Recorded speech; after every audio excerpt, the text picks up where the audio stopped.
Sabrina here. Welcome back to another historically accurate makeup tutorial. Today our time machine is visiting the 1950s and I'm going to show you a historically accurate makeup tutorial based on this decade. Now if you're new to my channel or this series of videos, I'll explain to you the premise here real quick. What I like to do is go back to the decade, research all of the facts and all of the trends that were popular during this time, and then make a completely authentic tutorial teaching you how you can recreate the entire face in an authentic fashion. Now the 1950s was very classic and there were a number of beauty icons that were really popular during this time, including Audrey Hepburn, Grace Kelly, Elizabeth Taylor, Doris Day, Lucille Ball, Marilyn Monroe, Jane Mansfield, and Dorothy Dandridge. Now, the 1950s was a very interesting time in our nation's history. This was the decade after World War II, and so you start to see an interesting dynamic form. There is a shortage of men due to losses from the war, and so women are having to pull out all the stops in order to be able to snag a husband. So makeup and beauty became the forefront of a woman's priorities in the 50s, and it was extremely important. And a lot of labor-saving devices were coming onto the market during this time as well, which also freed up a woman's schedule and allowed her to focus more so on her makeup and beauty routine. And makeup during this time was such that a woman would not be caught dead out in public without it on. It was akin to being caught out in public without your pants on. And nobody wanted to be out in public without their pants on. 1950s makeup was strong. It was elegant. It was chic. But above all, it is and will always be timeless. It is a classic look that is still very popular today and is not going away for a very good reason. So let me show you how to recreate an historically accurate 1950s face. We're starting this look off with an eyeshadow primer. I'm using the one from NARS, and we always use a primer so our eyeshadow stays in place. First eyeshadow we're taking is from the LORAC2 Pro Palette. It is the shade called Mocha, and we're going to be using the Sigma E25 blending brush to apply this onto the lids. Eyeshadow came in a huge variety of colors. It was very popular in shades of gray, brown, gold, and pastel shades like blue, green, purple, and pink. Eyeshadows were applied very minimally, and usually only one color was used on the eyelid only, and that was it. And the way that it was applied was a little bit different from what you've seen in other eras and past videos I've done. What they did in the 50s was they applied it onto the lid, and then they carried it into the outer V. And as you can see, we're doing that here. And what this does is it helps to elongate the eyes. It gives you more of an almond shape, which was really popular.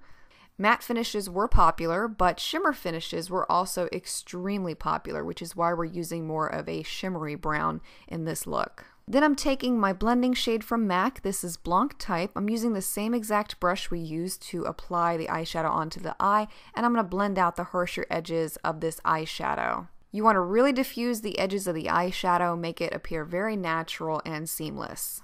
And you can see the effect of the eyeshadow shape we created here. For my eyeliner, I'm choosing to go with one from Illamasqua. This is their Precision Gel Liner in black, and I'm using two brushes to apply it, the MAC 263 and a Tarte eyeliner brush. I'm starting with the MAC 263 brush and mapping out the wings. If you have never seen my winged eyeliner tutorial, I will link that below for you. This is how I create my wings. It's probably the easiest way I have found to do it. Eyeliner was very popular, and if you've seen pictures of Audrey Hepburn, then you already know what I'm talking about. A black line with a little outward flick was the fashionable look, and this created that almond shape eye once again. Popular colors that you could find in eyeliner were basic black, brown, gray, and there were also blues, greens, and purples. The winged tip that we're creating in this video is truly the defining makeup trend that you'll see in the 50s. And this goes back to that retro pinup look. It added a lot of real glamour to the eyes. And it was most often much more preferred by women to a really heavy eyeshadow look because it was so simplistic in nature. And as you can see, it does amazing things for the eyes. Next, we're filling in the brows. I'm using a Physicians Formula pencil. I believe this is in Blonde-Beige.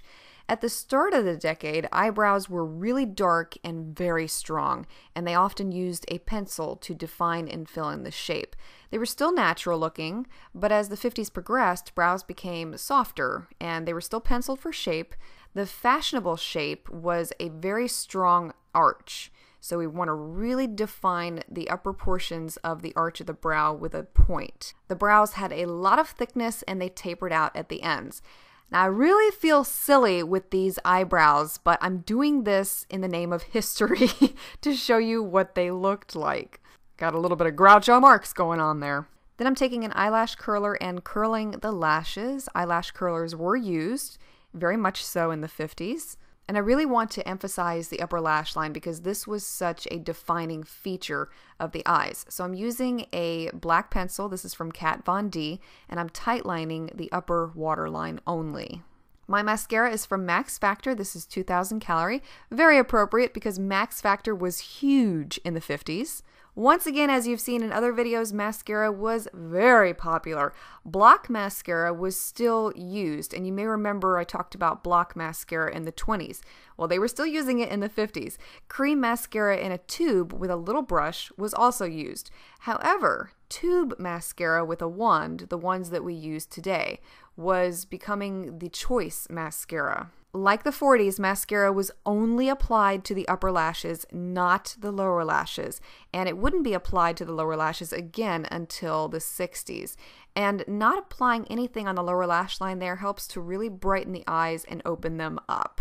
To emphasize the lashes a little bit more, I'm going to be using some falsies. These are Red Cherry number 523, and those are our completed 1950s eyes.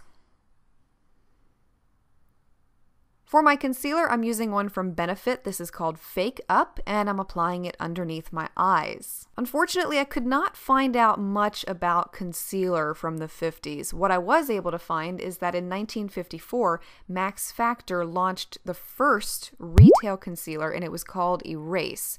So before the 50s, they were more than likely using concealers, but there was nothing sold readily available in retail places from the sounds of that fact. A great foundation base was a must-have in this decade.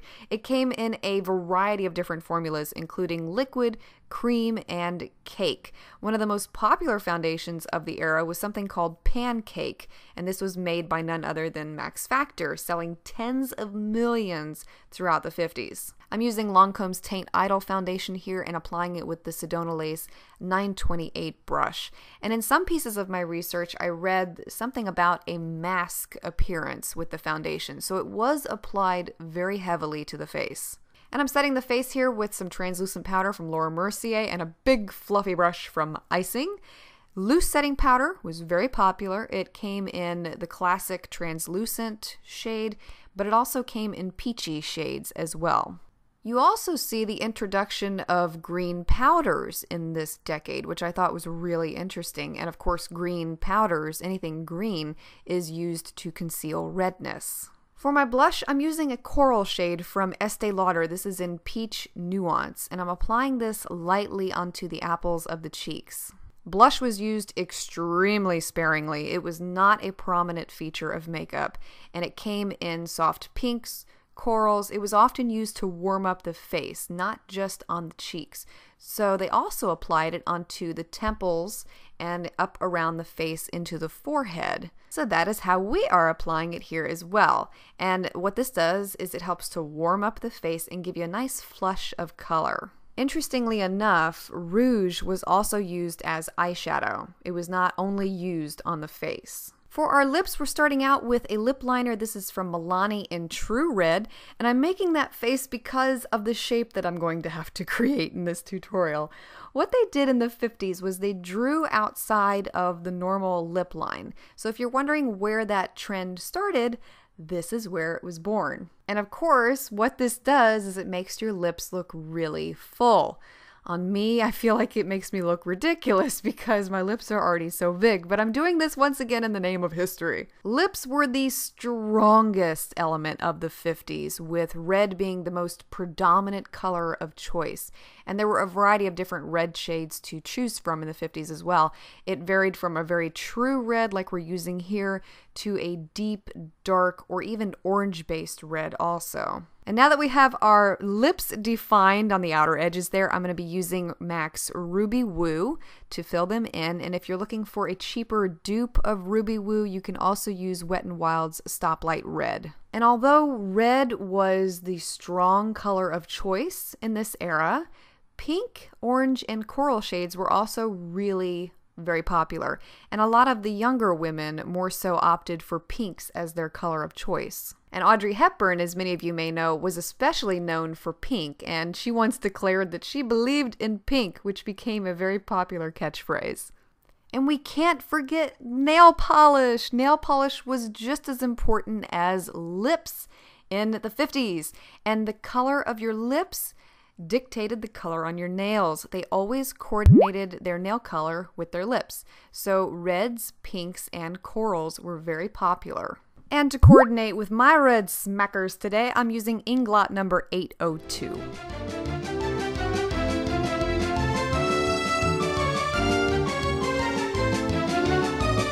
Also, by popular request, many of you have been asking to see hair tutorials based on the styles that I wear in these historically accurate videos. So I did record a tutorial based on this 1950s inspired style, and that will be posted shortly after this video.